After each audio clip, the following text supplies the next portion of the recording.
आङो दिनैनि दिनाव मुसलपुर हिसाबै टिकेट मोनोबा निश्चय सेस्था खालामबाय दङ आरो सेस्थाया थाबाय थागोन। जोबनायाव आङो बेखौनो खावलायनो सानगोन जिमान मुसलपुराव जोंहा भटार्स दङ बिथांमोना आंजोंनो थागोन आरो आंखौनो सापर्ट खालामगोन होनना गोबां खोथा होनाय दं।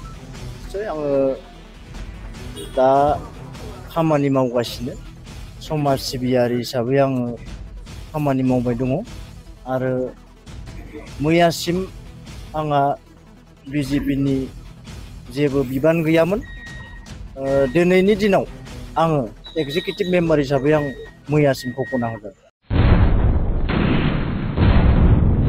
खुलुमबाय बयखौबो नोंथांमोनजों माखासे बाथ्रा सावरायनो बा शेयार खालामनो थाखाय भिडिअआव नुजाफैनाय जादों।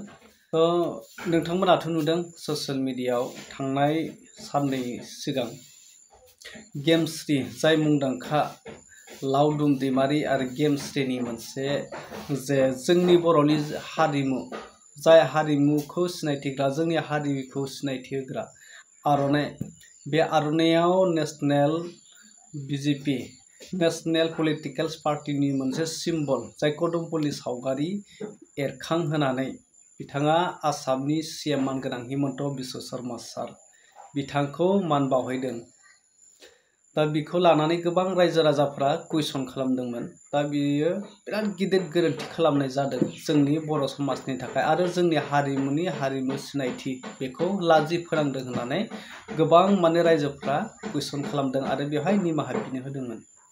अलरेडि लावदुमा बिनि सायाव निमाहाबो बिबाय। नाथाय आं बे बाथ्राखौसो नोंथांमोनजों सावरायनो बा बे बाथ्राखौसो बुंनो लुबैदों। बेहाय निमाहा बिनायनि सायाव गोबां कुइसन गोबां कमेन्ट फैगासिनो। एक्सुअलि बिथाङा निमाहासो बिनो फैदों ना गावनि बिसि गेमस्रिखौसो बाख्नायनो फैदों? बे मेन पइन्ट जानानै फैदों। दिनै इसिबां गिदिर जोंनि हारिमु सिनायथि होग्रा हारिखौ सिनायथि होग्रा गोथार आर'नाइखौ बबेबा पलिटिकेल हान्जानि मोनसे सिम्बलखौ बेरखांहोनानै बिथाङा लाजि फोनांबाय। दा बिथाङा गोरलै समावनो 1-2-3 मिनिटनि गेजेरावनो निमाहा मोननो लुबैदों। बिथाङा बुंदों कदमफुला नेशनेल पावार। नंगौ, कदमफुला फामे बिबार जायखौ बर'आव फामे बिबार होनो। फामे बिबारा जोंनि भारतारि माहारियारि बिबार नेशनेल फ्लावार। दा बे गनायजाथाव। नाथाय नेशनेल फ्लावार होननानै बिदि जानला मानला जोंनि जे गोथार मोनसे जाय बुस्थुखौ सोरखारा जोंनो बर' हारिनो GI/टेग होदों, बे बर'नि मोनसे दोरोङारि फालि होननानै बेखौ गनायथि होदों। बर'निनो मोनसे दिहुनजानाय प्रडाक्टसार बेखौ आइडेन्टिटि हिसाबै बेखौ गनायथि होबाय। दा अब्ला बेवहाय जानला मानला गोसो बायदि जेखौ सानो गावनि सावगारि माबा कदमफुलनि सावगारि बेफोरबायदि बेरखांहोनानै दा लाजि फोनांनानै ओरैबायदि निमाहा बिदों। दा बिथाङा बिदों निमाहाखौ बर' माहारियारि आफाद। दा बर' माहारि आफादनियावल' बिनानै ना बे आर'नाइ फालिया बर' माहारियारि आफादफोरनिल' नामा? बे हारिनि नङा नामा? दिनै बिथांनि जे निमाहा बिनायनि सिस्टेम बेखौ नोंथांमोना बुजिदोंना? बेयाव सनमान होनाय बुस्थु गैया, रेसपेक्ट होनाय बुस्थु गैया। रायजो राजाखौ जेबो सनमान लानो रोङाखै, रेसपेक्ट होनानै माबायदि निमाहा बिनांगौ बे सिस्टेमखौनो रोङाखै। डाइरेक्ट खालि गोरोन्थि जादोंब्ला निमाहा होदो, डाइरेक्टलि बेफोरबायदि बुंदों आरो गासैबो हारि माहारि बर' माहारियारि आफादनियाव निमाहा होदों। बेथ' आर'नाइया माहारियारि आफादफोरनि थाखाय नङा, बे गासैबो हारिनिसो, बर' हारिनिसो। बेवहाय गासैबो रायजो राजाफोरनि सायावसो निमाहा बिनांगौमोन। रायजो राजाफोरखौ साखि दोननानै रायजो राजाफोरखौ सनमान लानानैसो बे निमाहाखौ बिनांगौमोन। नाथाय बेफोरखौबो रोङाखै।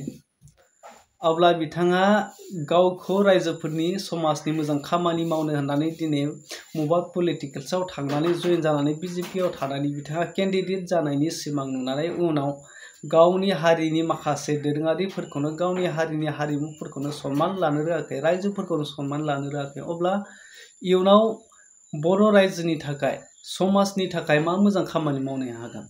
दा दिनै समाजफोरखौनो गावनि रायजोफोरखौनो गावनि हारिनि मानखौनो जुदि लाखिनो रोङाखैब्ला दा बेफोरबायदि गोबां कुइसन जागासिनो।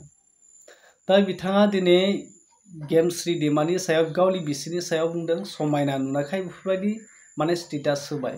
दा बे समायनायनि थाखाय नङा आर'नाइया, बे समायनायनि थाखाय नङा, आर'नाइया ओरैबायदि गोहो पावारफुल जे बे नङाब्ला जों बर' होननानै सिनायथि जाया। मेनलि आर'नाइयानो जोंनि हारिमुनि देरसिन होननानै बुंजायो।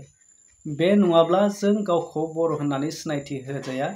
जेराव लावदुमा जेब्ला केन्डिडेट टिकेट मोनगोन फैबाय थानाय बिसायख'थियाव बिथाङा मुसलपुराव टिकेट मोननायनि जे मोनसे मिजिं दङ, बेहाय जुदि बायचान्सआव खाफालफ्रा गेवोब्ला टिकेट मोनोब्ला केन्डिडेट जायोब्ला अब्लाथ' बेखौ रायजोफ्रा बे आर'नाइजोंनोथ' बरायगोन, रायजोफ्रानोथ' बरायगोन। बेयाव सोरबा आफादा बरायगोन नामा? बेथ' आफादनि नङा। बेखायनो लावदुमनि जे निमाहा बिनाय सिस्टेम बे गनायजाथाव जायाखै। बे बिथाङा निमाहा बिदोंब्लाबो ओरैबायदि गोथार गोसोजों बिनांगौमोन, नाथाय बिनि जे निमाहा बिनाय बे साजों ओरैनो सायावल' नंखाय माने एक्टिं खालामफ्लानाय बायदि गोबां माने कुइसन जागासिनो आरो। थ' नोंथांमोना बिनि सायाव मा सानो?